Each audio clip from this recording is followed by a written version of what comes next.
plutôt une structure clanique. C'est-à-dire vous avez des grandes familles palestiniennes, chaque grande famille a sa zone d'influence dans la population palestinienne, et donc on peut dire, si vous voulez, que le sionisme et le mouvement de libération de la Palestine, si vous voulez, se sont créés en même temps, en étant face à face.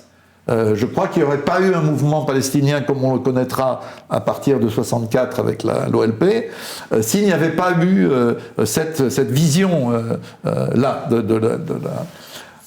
Donc je crois qu'on peut comprendre que, au fond, si les sionistes, je vous l'ai dit, ont pleinement bénéficié du mandat britannique, les Palestiniens, eux, vont le payer. Vont le payer en termes de démographie, vont le payer en termes de terre, vont le payer en termes d'économie, mais aussi en termes de violence.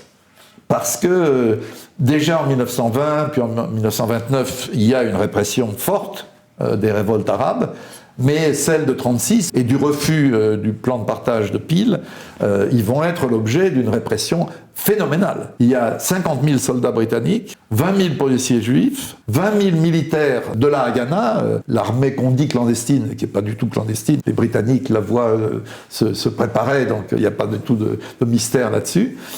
Et plusieurs milliers de